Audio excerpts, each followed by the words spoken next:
Good day, everyone. So for today, we will discuss one of the conflict and controversy in our history, and it is the Cavite Mutiny of 1872. It is considered to be one past but many histories. Why? Because these particular topics that we need to discuss, up to the present time, what I mean is hindi nagkakasundo yung mga Filipino historians kung sino ba talaga yung main source of this event? Is it Filipino version or a Spanish version? All right.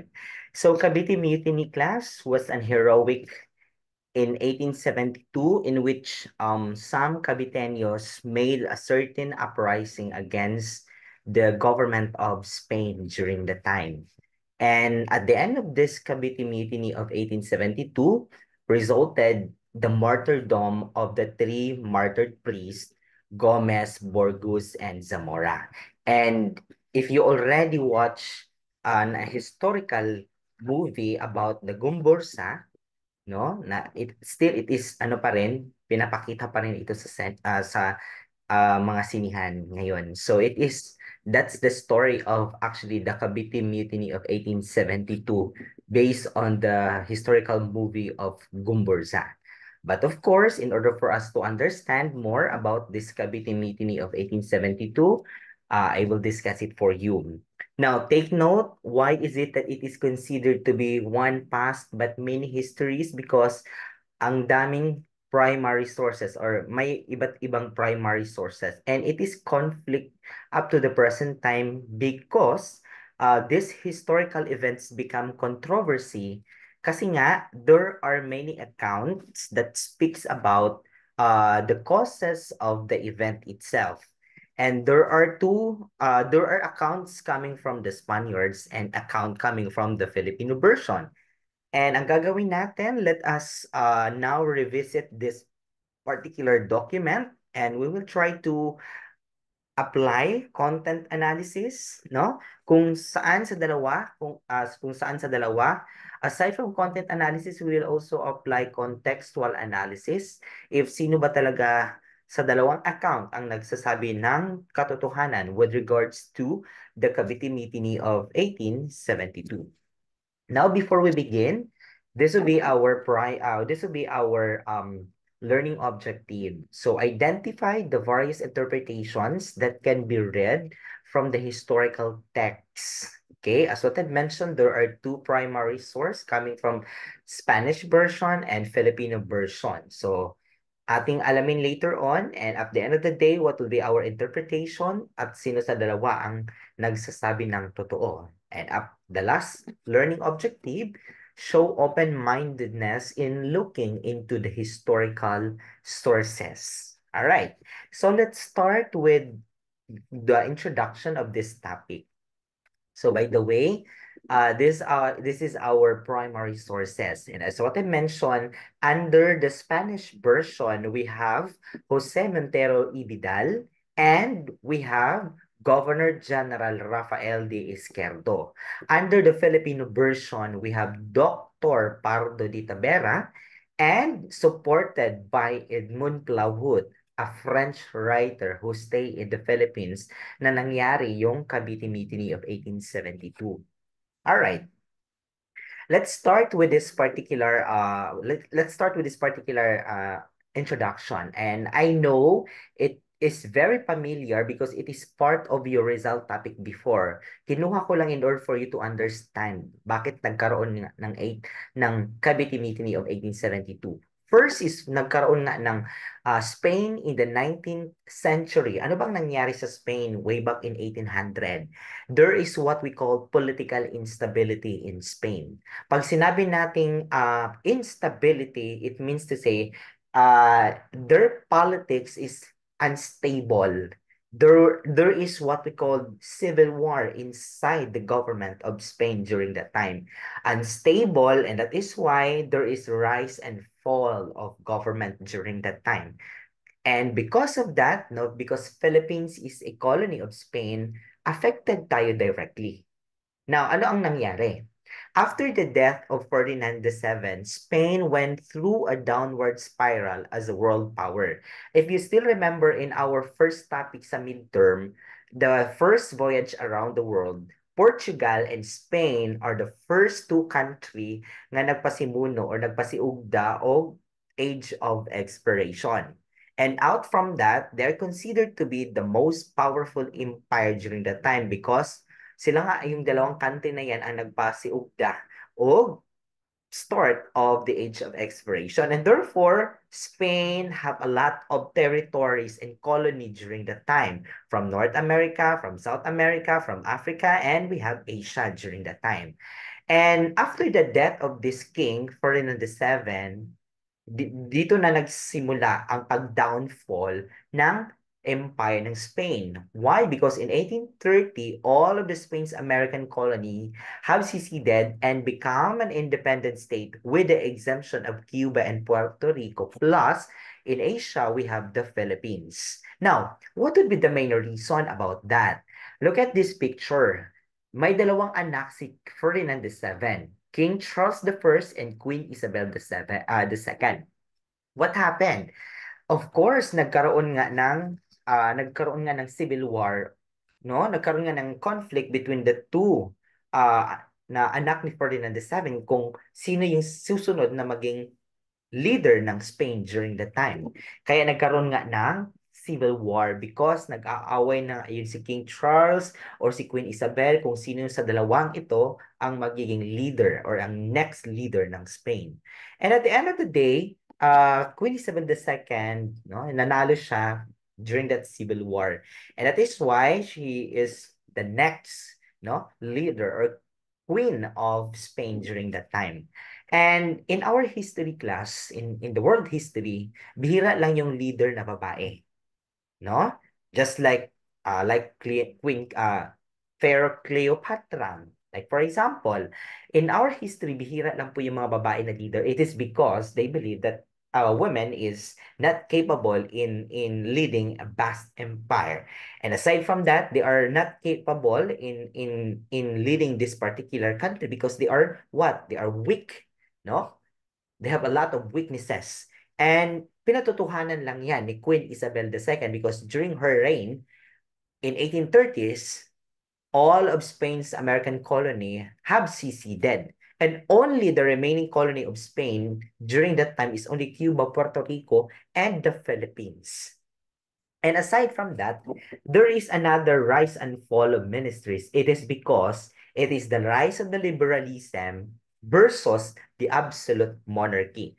When we say liberalism, it is a practice of democratic practices. All right? So out from that, ang Spain kasi, they believe that the absolute monarchy is the best form of government. Here comes that dumating yung the age of enlightenment, the spread of the ideas of liberalism, hinahamon ngayon ni liberalism yung kanilang traditional form of politics which is absolute monarchy. And that is why nagkaroon nga ng conflict, nagkaroon nga ng civil war sa Spain, and because of that, nagkaroon nga ng tinatawag natin na the turbulent century of politics in the Spanish history according to Zaidi of 1994. It is because nagkaroon nga ng hidwaan between the liberal and we have the absolute monarchy. And these two types of government, they have different ideology. All right? Now, it was a period of political instability owing to the frequent rise and fall of the ministries and the constitution. It is because once na manalo yung liberalism, of course, there is a new constitution na i-implement. Then if mafo-fall naman yan siya, then another new form of government, there is another constitution na naman na i-implement. And that is why, to save the countries from political disunity, the Spanish crown worked out the convite or the rotativism. Now, what do you mean by convite system or rotativism? Kunyari ngayon tumakbong president si Marcos. Then after his term, or tumakbo siya as a president. Then later on, and when applying Conovites system or rotativism, si Marcos nga dating president, ngayon naging vice president na lang siya. Tapos kunyari si RV na vice president, naging senator na lang siya. Tapos si Pedro na naging senator, naging congressman na lang siya. So that is a Conovite system or rotativism. There is a frequent changes of officials in the specific position of the government during the time.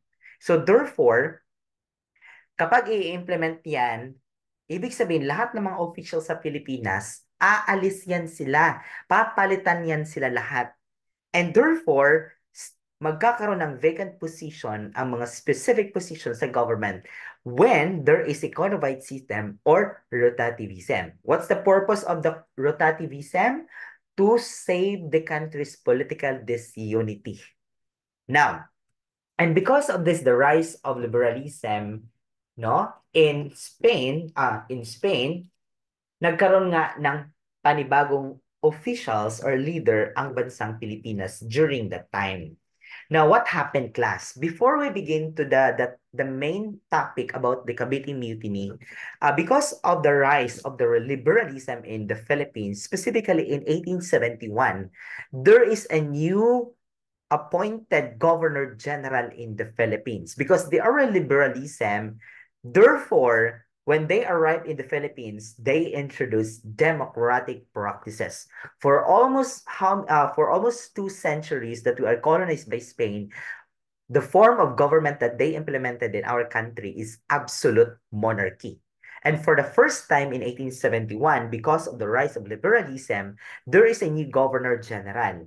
And take note that this Governor General is considered to be the most favorite Governor General of all Governor General who lived or who ruled in the Philippines during that time. And I'm talking to Governor General Carlos Maria de la Torre. Now, who is this Governor General, class? This Governor General is introducing a new type of government in the Philippines, and that is liberalism or democratic practices. Now, why is it that he is the most favorite Governor General in the Philippines? It is because when he became a Governor General in the Philippines in 1871, siya lang naman po ang nag-abolish ng censorship of the press.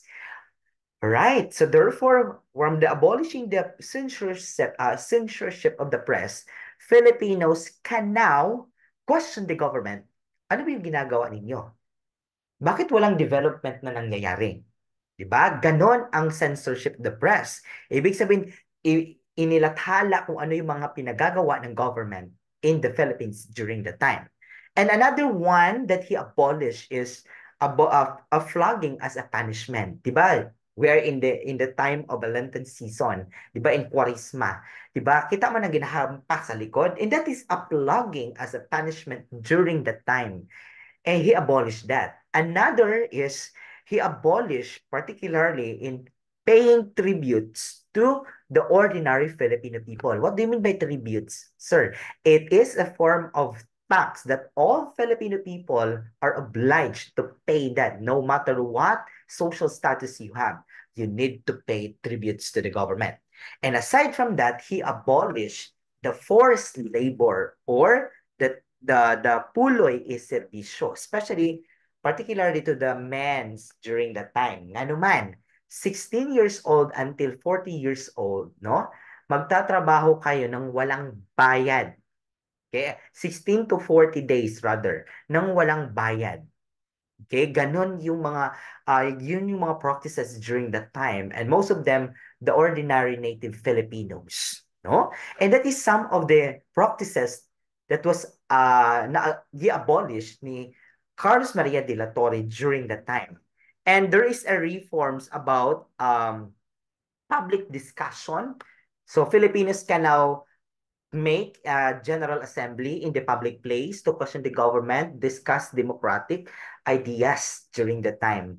And for the first time, Filipinos were allowed to talk about freedom and democratic openly during the time of Carlos Maria de la Torre. And that is some of the privileges that was enjoyed by the Filipino people during the time, by the Caviteños during the time.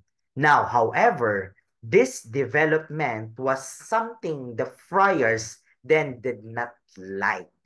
And because of the Conovite system or rotativism, and because of the political disunity or because of the political instability of Spain, as what I've mentioned, this is a turbulent century of politics in Spain. Kaya, nagkaroon na naman ng political or Conovite system or rotativism. And that is the reason why after 1871, there is another new Governor General. Take note, class, before umalis si Carlos Maria de la Torre in the Philippines, he studied what is the problem in the Philippines. And later on, there are 10 reformation na dapat baguhin sa Pilipinas bago siya umalis. And take note that before umalis si Carlos Maria de la Torre, there should be a school of trade of arts that should be managed by the Filipino people during that time. Na may isang paaralan na dapat i-establish at ipapatayo owned by the Filipino people during that time. Unfortunately, lahat ng mga ito, it's just like a dream. It is because when there is a rotativism, napalitan na naman si Carlos Maria de la Torre. And take note, who is the next Governor General? And that is Governor General Rafael D. Izquierdo. Ano ang nangyari? After nang napalitan si Carlos Maria de la Torre, ni Governor General ni Rafael Izquierdo, lahat ng mga gipang abolish no ni Carlos Maria de la Torre gipamalik tanan ni Governor General Izquierdo. Izquierdo is like a boastful and a ruthless Governor General in the Philippines. And that is the reason why isang panaginip na lang na yung mga 10 reformation na yon, yung pagpapatayo ng paaralan in the Philippines. Isang pangarap na lang na once upon a time, Filipinos have these privileges that was enjoyed in a short period of time. Because if the new Governor General was appointed in the Philippines is a boastful and a ruthless Governor General. And what would be the main reason about that, class? Why they want to cement their power in terms of political, education, economics, and religious practices in the Philippines? Nga naman, nga nung gusto nila i-cement, why they want to become the more superior in this island in the Philippines. Now, let's start by discussing the different primary sources of what is the main reason why there is a Cavite Mutiny of 1872. And as what I mentioned, the reason why there is a Cavite Mutiny because of the privileges that was enjoyed by the Filipino people during the time of Carlos Maria de la Torre. Naganap lang naman ang Cavite Mutiny because of the new Governor General in the Philippines, and that is Carlos Maria de la Torre. Ayaw ng mga Pilipino ng governor na ito. Kasi nga, gipamalik nila tanan ang mga gipang abolish sa previous Governor General. And let's start analyzing the first primary sources under the Spanish version. So anong sinabi dito under the Spanish version? According to Jose Montero y Vidal, the abolition of the privileges enjoyed by the laborers of the Cavite arsenal of the exemptions from the tribute was according to some and cause of the insurrection. There were, however, other causes. Ano yung causes na yon? The Spanish Revolution, which overthrew a secular throne, the propaganda carried on by an umbrelled press against monarchical principles, attentatory of the most sacred respect towards the dethroned majesty, the democratic and republican books and pamphlets, the speeches and the preachings of the apostles of these new ideas in Spain, the outbursts of the American pamphlets, and the criminal policy of the senseless governor, whom the revolutionary government sent to govern the Philippines and who put into practice these ideas were the determining circumstances which gave rise among certain Filipinos to the idea of attaining their independence. It was towards their goal that they started to work, with the powerful assistance of a certain section of the native clergy who, out of spite towards friars, made a common cause with the enemies of the mother country. So ano po ang ibig sabihin doon? Ano ang ini-imply doon? Anong ini-infer doon sa document ni Jose Montero y Vidal? Sa binasa natin class, no? Sa binasa natin doon, klarong-klaro na ipinalabas ni Vidal na ang pangunahing dahilan daw or the main reason of the Cavite Mutiny ay upang pabagsakin ang gobyerno ng Spain here in the Philippines. So therefore, total separation of Philippines and Spain during that time. Now, bakit? Ano ba ang dahilan? Why there is a Cavite Mutiny? Because of the abolition of the privileges ng mga Pilipino during the time of Carlos Maria de la Torre. Now, the reason behind that, bakit tayo or yung parang bakit tayo balik tayo dun sa binasa natin that based on the account of Montero, uh, according to Montero, na ang mga native Filipinos daw, as mentioned here, ang mga native Filipinos daw ang tumutulong at nagbibigay ng support to the native clergy.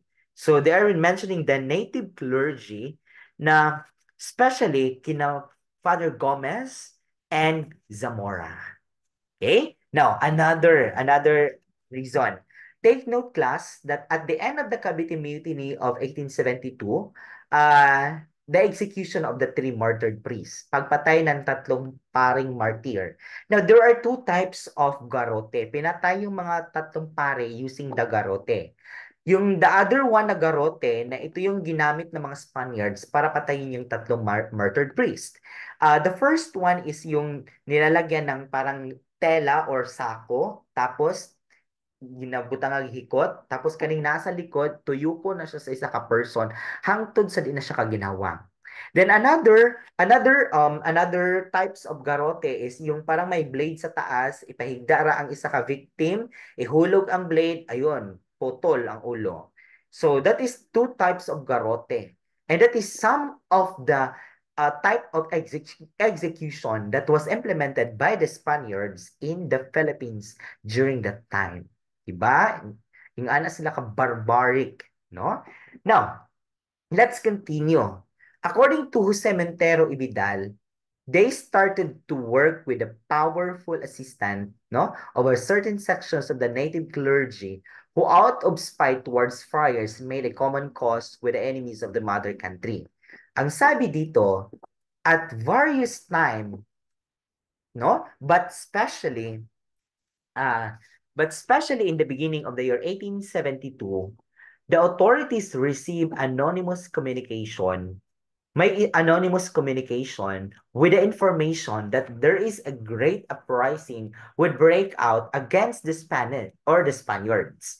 The minute the fleet at Cavite left for the south, and that all would be assassinated, including the friars, but nobody gave importance to this notice. The conspiracy had been going on since the day of La Torre with utmost secrecy. At times, the principal leader met either in the house of Filipino Spaniards, Dr. Joaquin Pardo de Tavera, on in that of the native priest, we have Jacinto Zamora, and this meeting were usually attended by the curate of Bacoor, the soul of the movement, whose energetic character and immense wealth enabled no him to exercise a strong influence.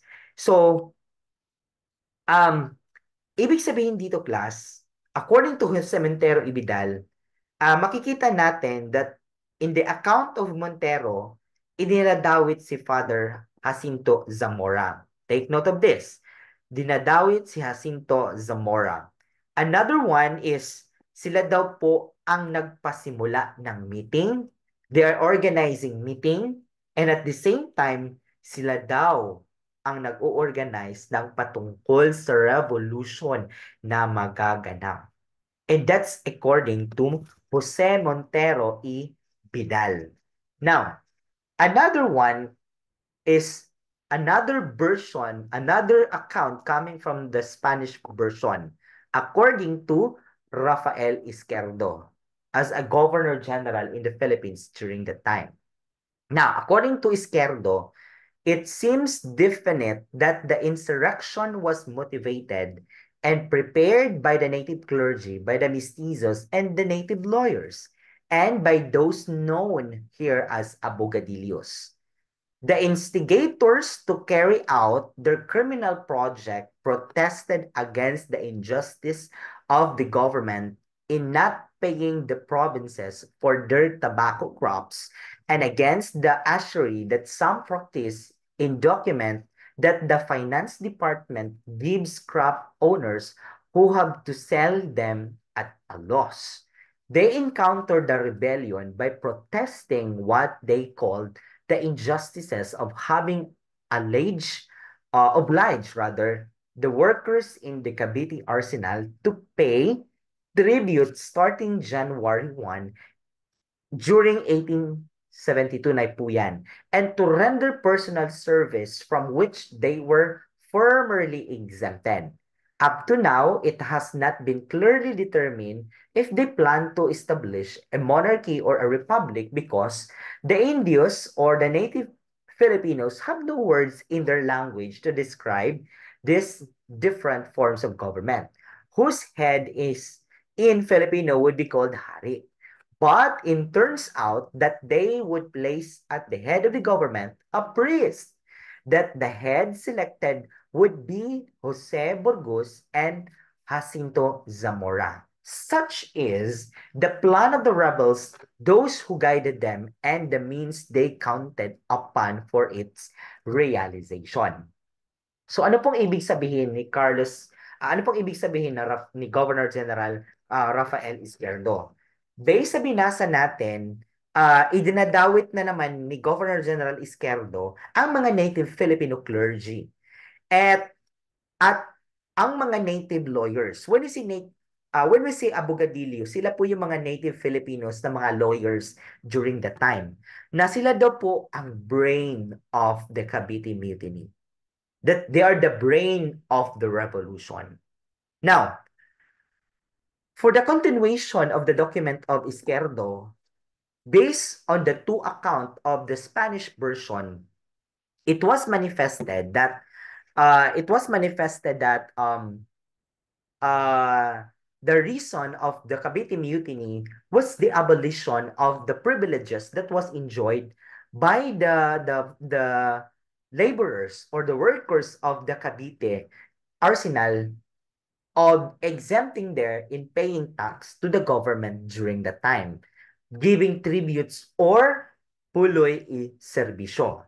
Pero ang mas masaklap doon, class, ang mga native Filipino clergy daw, like the Gumburza, are connected. No, they are connected in that particular Cavite Mutiny. At dinamay pa yung mga mestizos. Yung mga mestizos, sila po yung mga ano po, mga business owner na mga may half Chinese who live in the Philippines. And the abogadillos, that they are connected with each other, that they are the brain of the Cavite Mutiny, or they are the brain of the revolution. And that's according to the Spanish version, that again, according to the Spanish version, it is total separation. It is a revolution against Spain and the Philippines. Is it true? Ito ba ay totoo, or it's just a propaganda against the Filipino lawyers? Ang tanong, totoo ba 'yon? Totoo ba yung sinasabi ng mga Spaniards that there is a larger revolution or may revolution na magaganap? No? It is true, or it's just a paratang lamang ng mga Kastila in order for them to cement their dominance, their superiority in our country, which is the Philippines. Now, before we proceed to the Filipino version of the Cavite Mutiny, titingnan muna natin that what would be the main reason, or ano ang nangyari nung naganap na ang Cavite Mutiny? Okay? Bakit madaling natalo ang mga Caviteños or bakit madaling natalo na ang mga Caviteños against the Spanish government or against the Spanish soldiers during that time. Now, let's read this document. The account details that on January 20 of 1872, the District of Sampaloc celebrated a Fiesta of Virgin of Loreto, and come with it were some fireworks display. The Caviteños allegedly mistook this as a signal of the commence with the attack. The 20-man contingent led by Sergeant Lamadrid attacked the Spanish officers at sight and seized the arsenal. And Governor General Izquierdo, upon learning of the attack, ordered the reinforcement of the Spanish force in the Cavite to kill the rebels. The revolution was easily crushed when the Caviteños who were expected to aid the Caviteños did not arrive. Leaders of the plot were killed in resulting skirmish, while Father Gomez, Borgus, Zamora were tried by the court martial and sentenced to be executed. Others who were implicated and involved in this particular mutiny is Joaquin Pardo de Tabera, Antonio Maria de Regidor, Jose and Pio Basa, and other Filipino lawyers or abogadillos were suspended from practice of law. And anong nangyari sa kanila? Arrested and sentenced of life imprisonment at they were exiled in Marianas Island or in the Ladrones Island during that time. And take note, class, at the end of this Cavite mutiny, the execution, or in February 17 of 1872, the Gomez or the Gumburza were executed to serve as a threat to the Filipino people na to attempt to fight the Spanish again. Now, what is the main reason why the three martyred priests was executed in the public place? That even Rizal, a young Rizal, nakita ito kung paano pinatay using the garrote. No? Gustong ipikita ng mga Spaniards na ito ay threat, no, to the Filipinos to start the revolution na mag-against sa government ng Spain. The execution of the three martyred priests, ginawa ito in the public place, no, or sa pampublikong lugar dahil gusto ng mga Spaniards na takutin yung mga Pilipino na mag-aklas laban sa mga Spaniards. At gustong ipahiwatig ng mga Spanyol na kamatayan ang magiging kabayaran kapag Filipinos will still commit a revolution against the Spanish government here in the Philippines. Okay? Now, let's continue to the account of the Filipino version. Now, ano ang sabi dito sa Filipino version? According to the Filipino version of Trinidad Pardo de Tabera, this uprising among the soldiers in Cavite was used as a powerful level by the Spanish residents and by the friars. The central government of Madrid or the central government of Madrid had announced its intention to deprive the friars in this island of power of intervention in the matters of civil government and of the direction and the management of the different universities in the Philippines. It was due to this fact that the promise that the Filipinos had great hopes of the improvement in the affairs of their country. So, ibig sabihin pala niyan that in 1872, meron na palang royal decree that was released by the Madrid, Spain, na lahat ng religious institution in the Philippines that was managed by the Spanish friars in the Philippines, they are deprived of power, no? Na hindi pinagbawalan na sila to intervene in the political activities or political civil matters in the Philippines, and even the management of the different school or the religious institution in the Philippines during that time. Now, take note that it was very clear, according to Pardo de Tabera, it was very clear na that incident was simply a mutiny. Ibig sabihin, it's just a simple rally against the leadership of this new Governor General against the privileges that was enjoyed by the Caviteños during the time of Carlos Maria de la Torre. And nagprotesta lamang sila against the wrong leadership and the wrong activities that was implemented by this new Governor General. The laborers or the workers were dissatisfied about the leadership of the Governor General in their place. And aside from that, I mentioned about the abolition of the privileges. And out from that, they are dissatisfied or nagkaroon ng dissatisfaction kaya nagkaroon nga ng nagkaroon nga ng protesta ang mga Caviteños in the leadership of Izquierdo. And aside from that, he also, and also, based on the account of uh, Pardo de Tavera, that the Caviteños were just protesting because Governor General Izquierdo prohibited them to establish a school of arts and trades managed by the Filipino people during the time. Take note that before ni hawa ang governor nga si Carlos Maria de la Torre, one of his reformation is magpapatayo ng school or paaralan during the time. If you still remember in the Il Filibusterismo, when Crisostomo Ibarra, no, nung umuwi siya sa San Diego, he wants to propose and he wants to bang magpatayo siya ng paaralan owned by the Filipino people para naman makapag-aral yung mga ordinary Filipino people during the time.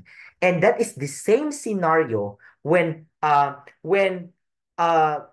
Maria de la Torre wants to implement a school of the arts and trade during the time and owned by the Filipino people.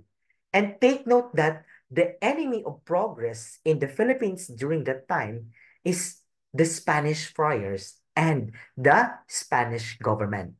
Why? It is because they want to cement, they want to continue their dominance and superiority in the Philippines, even though there is a royal decree that was released by Madrid, Spain, na pinagbawalan na ang mga paring ito na mangialam sa political activities in the Philippines, na mangialam na mag-manage ng mga different institution in the Philippines during the time. Sir, what is the main reason nga na naman da royal decree ang gibawal sila? Take note, geographically speaking, ang layo ng Spain at Philippines. They could penetrate that royal decree. Hindi yan makakaabot sa Pilipinas. Okay? It takes years bago makarating yung information sa Philippines. At kung makakarating man yan sa Pilipinas, they will not implement that because as what I mentioned, they want to cement their superiority and dominance in the Philippine island. Gusto nila na sila lang ang superior. That the Filipino people remain petty, remain poor, remain Indios during the time. Imagine for how many centuries they did not teach us the Spanish language. Why? It is because once that they will teach they will teach us their language, it will lead us a revolution. Why? Lahat ng mga publication, lahat ng mga nailimbag na libro, lahat ng mga batas is in a form of Spanish language. So take note, mababasa mo yan lahat. It will lead to a revolution. Okay? Now, aside from that class, sa pamamahala kasi or during the leadership of Governor General Izquierdo, he did not allow the Filipinos to develop or to establish a school of arts and trade for the Filipino people. Baka it leads to a revolution nga, di ba? Hindi nga. Only the elite group of people and Spaniards who could enter in the prestigious universities in the Philippines during that time. How about the Indios? They cannot enter. They cannot go to that particular prestigious universities because hanggang dyan lang kayo. They have separated curriculum for the Filipino people. That is why during Spanish, nagkaroon ng development of the culture of silent. Nagkaroon nga ng culture of silent na mananahimik na lang ako because I am Indio. Mananahimik na lang ako because I am Indio. I am deprived of what? Education. Proper education in the Philippines. Mao nang na-degrade ang ato ang values, nawala ang ato ang values, no? Because of that practices. Katungod, ay, hindi raman ko, diri ra jud ko taman. Ay, hindi raman ko, babae raman ko, diri ra jud ko. And that is a wrong, and that is a degrading values to the Filipino people during the time. Ano ang nangyari? Ano ang mas masaklap, class? The Spanish clergy, ginamit nila ang Cavite Mutiny para maging dominant sila sa ating bansa. Even though, pinagbawalan na sila sa Madrid, Spain, na mangialam in the political activities and even the management of the different universities in the Philippines, but still, they continue that. They still continue that. Okay?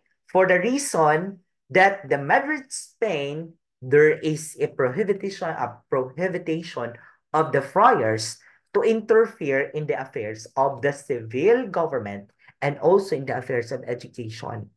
Out from that, gusto ng mga Spanish friars na sa mga Pilipino na they will continue yung pagiging dominant nila in terms of political aspect, in terms of educational aspect, in terms of economic aspect, and in terms of religious aspect in our country. Okay? Now, let us proceed now to the account of Edmund Plauhut that was supported by the Filipino version. Ito lang naman po yung reformation na gagawin sana kung hindi lamang napalitan si Carlos Maria de la Torre. When Governor General Carlos Maria de la Torre created a junta para silang mga investigator, no? They are just an investigator composed by the higher officials, including some friars and 6 Spanish officials. And at the same time, there was created by the government in Madrid committee to investigate the same problem submitted to the Manila committee. When the two finished work, it was found that they come to the same conclusion.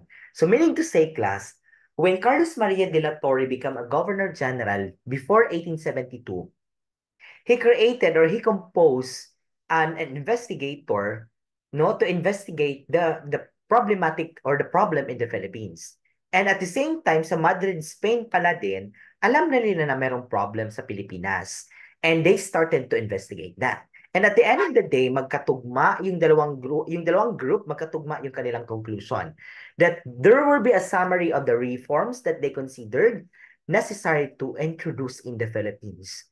Number one is changes in tariff rates of customs and the methods of collection in the Philippines. Removal of surcharges of foreign importation. Reduction of export fees. Another, permission for foreigners to reside in the Philippines, but the real estate enjoy freedom to worship and operate commercial transport flying the Spanish flag. That is why before 1834, Philippines was nagkaroon ng closed door policy that only the Spaniards can trade in the Philippines. No, pinagbawalan yung mga foreigners, even the Chinese, to enter in the Philippines and to what? To engage trade in our country. Later in 1834, binuksan nila ang Pilipinas. And that is when nagkaroon nga ng open door policy.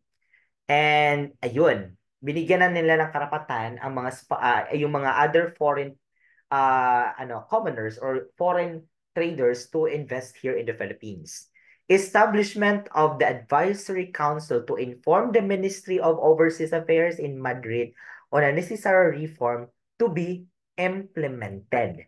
And aside from that, there is a changes of primary and secondary education in the Philippines. Take note, class. During the Spanish colonization, the Spaniards are the one who introduced basic education in the Philippines, not the Americans. Okay? There is already a primary and secondary education during the time of Queen Isabel II. All right? So, another one is establishment of the Institute of Civil Administration in the Philippines rendering unnecessary the sending home of short-term civil officials every time there is a change of ministry. Meaning to say, if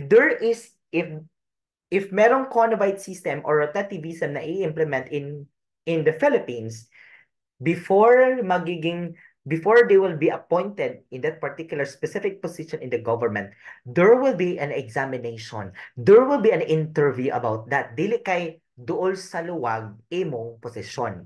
No? I have a lot of experience about that. One of my experience is way back in 2016 when I'm applying as a public teacher. Supposed to be I'm applying to a public teacher before. So I in na-appeal ko sa ranking, no? Wala na ako na-appeal ko sa top 10. However, after na sa naanay ranking, gipanguha tong naa sa pinaka lower part. It is because ano, dool sa luwag kay ang ilang relatives kay naa dito sa provincial capital nagtrabaho. Ang uban kay relatives ni ang principal, ang teachers, 'di ba? And that is some of the naayon ng mga ayon ng mga ng government during the time of Carlos Maria de la Torre na parang kung duol ka sa luwag kay amigo mo, kumpari mo, okay, muha na ni nga position. No, even though you are not capable in managing this particular position because you have no background and you have no idea about this particular position na ibibigay sa iyo. Okay? Walay backer-backer. And that is one of the reformation na gustong baguhin ng mga Spaniards here in the Philippines. And similar, somehow very parang very familiar in the present time na before ka makatrabaho sa government, you need to take a civil service examination. Alright? And number 8, study of direct tax system in the Philippines. And we have also the abolition of the tobacco monopoly. And yung the abolition of the tobacco monopoly, yan na po yung kalakalang galyon or the galleon trade. Alright? So, nag-stop na siya actually. By the way, the kalakalang galyon is the first globalization happened between Mexico and we have the Philippines. All right. So, yan sana, no? Yan sana yung mga ano po dapat na reformation during the time of Carlos Maria de la Torre. Okay? So, based sa ating binasa class, yan ang mga pangarap ng mga Filipinos na gusto natin ng reformation. Okay? However, the dream ended when Governor General Izquierdo arrived in Manila because Izquierdo did not like to have a reforms at ayaw din ng mga Espanyol, ayaw ng mga Spanish friars na magkaroon ng reformation in the Philippines. At hindi rin gusto ni Governor Izquierdo na ibigay yung reforms na gusto ng mga Filipinos kasi gusto ng mga Spanish officials and the Spanish clergy to continue their dominance, to continue their superiority in what political, economic, in what religious and we have educational dominance in the Philippine island.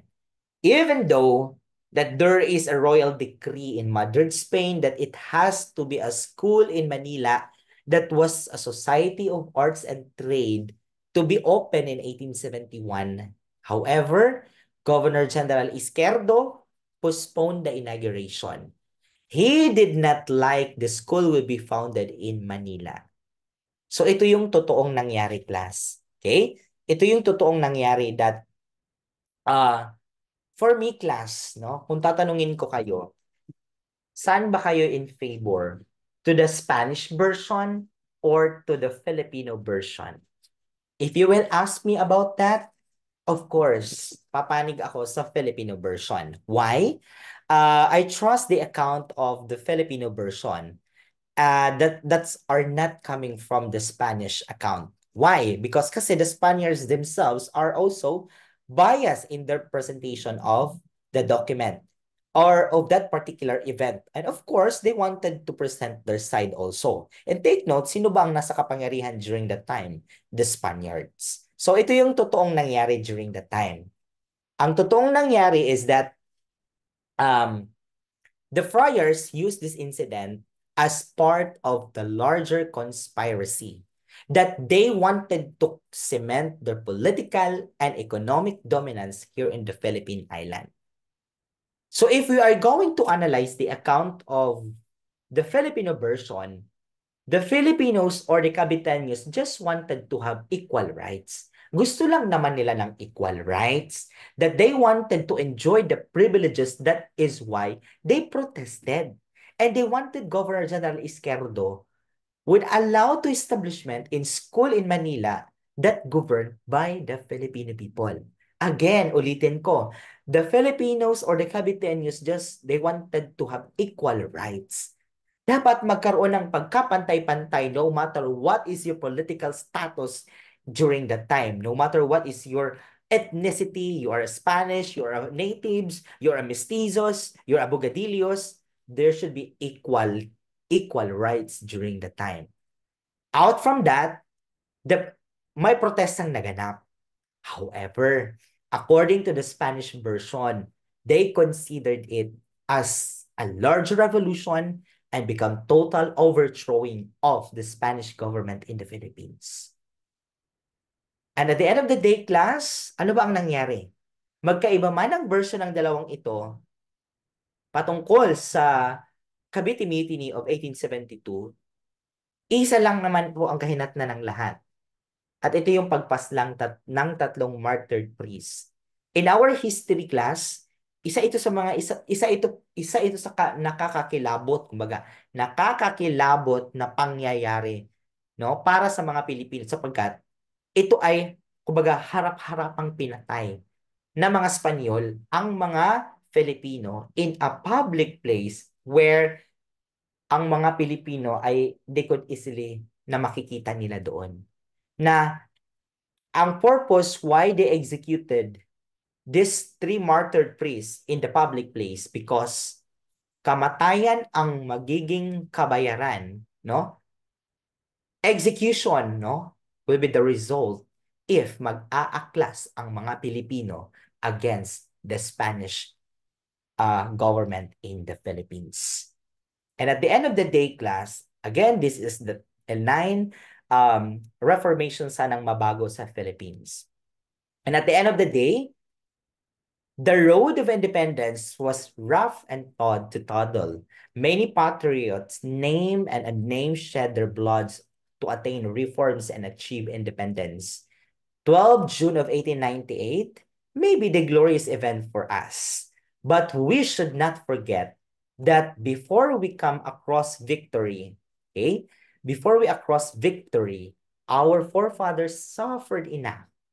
As we enjoy our freedom, may we be more historically aware of our past to have a better future ahead of us. Bago nakarating yung 1898, itong tatlong martyr na ito, Father Gomez, Borguz, and Zamora, they serve as a fuel of the revolution. Sila yung nagsimula. Sila yung the main root of the revolution. Sila yung nagpasimula ng alab ng puso to start the revolution. Ano nga ang sabi ni Elias sa No Limitang Here? May we not forget those who feel during the night. And that would be all. Thank you so much for listening. And if you have question, meron po tayong GC.